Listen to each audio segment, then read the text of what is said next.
Okay guys, so inilah dia Encik Honda CB350RS. Motor dia aku akan ambil dan pakai untuk dalam 3-4 hari macam tu, untuk tujuan review dan juga test ride lah. Dan sekarang ni jom kita gerak dulu. Lepas tu aku nak bagi sedikit sebanyak aku punya first ride impression, sebab aku tak pernah bawa lagi motor ni.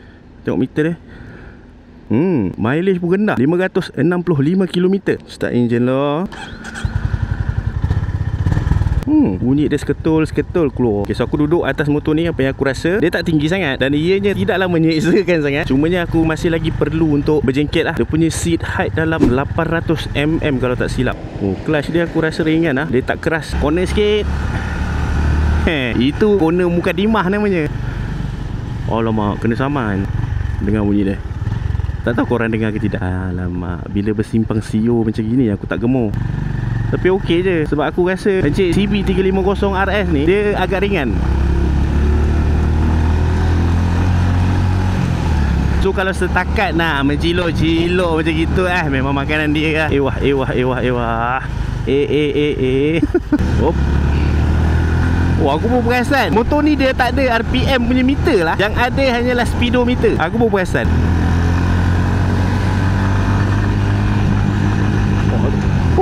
Sampai dekat dia punya rev limiter tu tak boleh nak bajet tau, sebab dia tak ada meter RPM kan.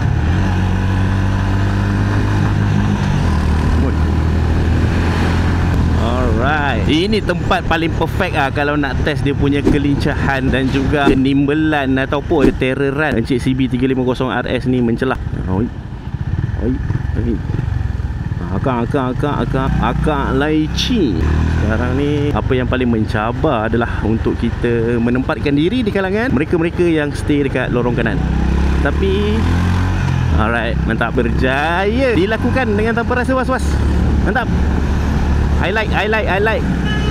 Oi, apa hal? Bawa bertendang abang lori. Sama-sama pilot darat pun nak bergaduh ke? Tapi nice setakat yang aku bawa ni. First aku nak bagi tahu yang dia punya tahap keselesaan tu memang selesa teruk Dari segi riding position macam yang korang nampak Untuk CB350RS ni, dia punya riding position adalah bersifat upright ataupun bersifat menegak. Lepas tu seat dia selesa kot.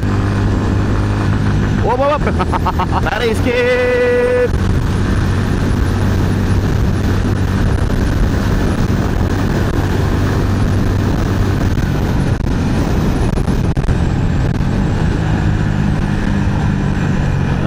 Mantap cuy, mantap. Ini apa kejadahnya kamu ni? Tak apa-apa. Aku geram bila pulas tatang. Sebab tak perasan dia dah sampai dekat dia punya rev limiter dia tu kan.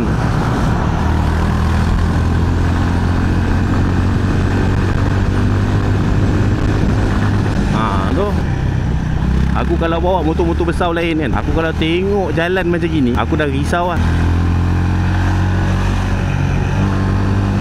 Tapi dengan Encik CB350RS ini, aduh, tak adalah nak risau.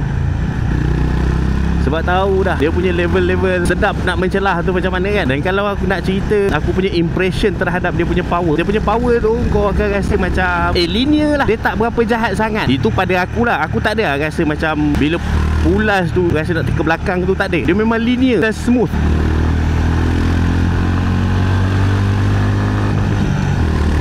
Siap ada eco gitu, kau perasan tak? Ada lampu kali hijau macam sekarang ni kan, nampak? Dia menyalah eco kat situ.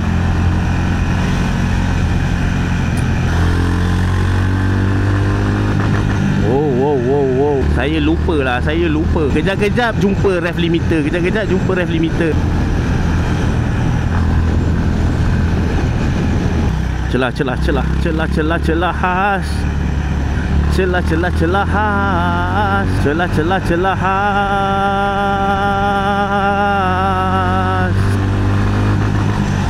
tu kalau nak cerita pasal dia punya vibration kan, setakat yang aku bawa ni gear 3, paling tinggi pun gear 4, aku tak rasa apa-apa vibration yang sangat obvious Tapi setakat ni tak boleh nak cakap lagi. Sebab biasanya vibration ni dia akan terserelah pada RPM yang tinggi ataupun pada kelajuan yang tinggi.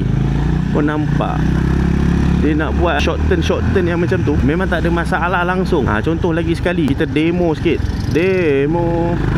Gitu. Nampak? Bila dia bergelek tu macam ni. Mantap. Tak ada masalah. Tak rasa macam bawa motor 350cc lah bila mencelah-celah ni. Alamak, abang ni nak jalan pula. Lepas tak? Lepas.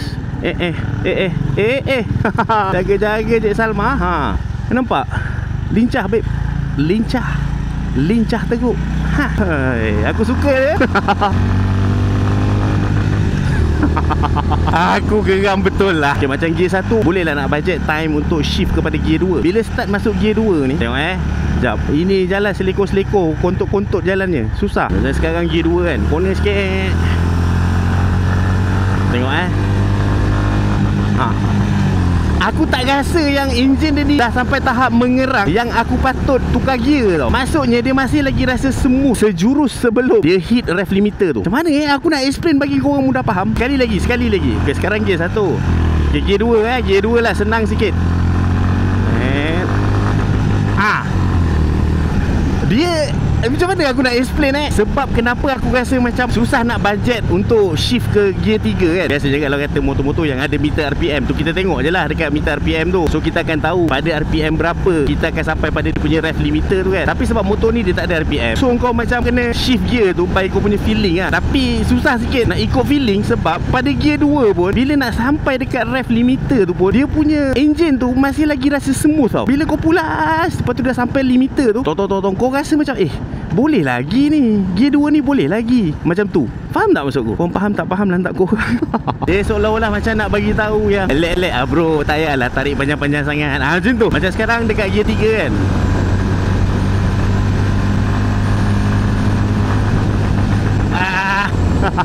sebab kalau ikutkan daripada motor-motor yang aku pernah pakai dan test dan bawa sebelum-sebelum ni, dia bila nak sampai dekat ref limiter dia tu, masa tu enjin dah macam memang dah minta gear betul-betul lah. Maksudnya dah sampailah waktu untuk kita tukar kepada gear yang seterusnya. Tapi untuk CB350RS ni, aku rasa macam patutnya dia boleh lagi ni. Tapi benda tu okey lah, dia tak stresskan enjin. Dan lagi satu lupa aku nak bagi tahu, kalau kata korang dah tahu, lantak korang lah kan. Kalau ada yang tak tahu, Encik CB350RS ni dia ada 5 gear. So gear 5 tu adalah dia punya top gear lah.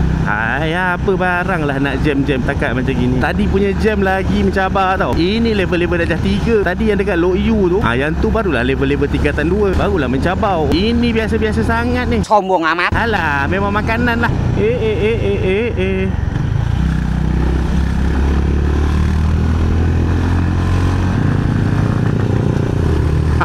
Nak potong motor lain pun dia tatang. Ayo, geram merasa lah. 1, 2 1, 3.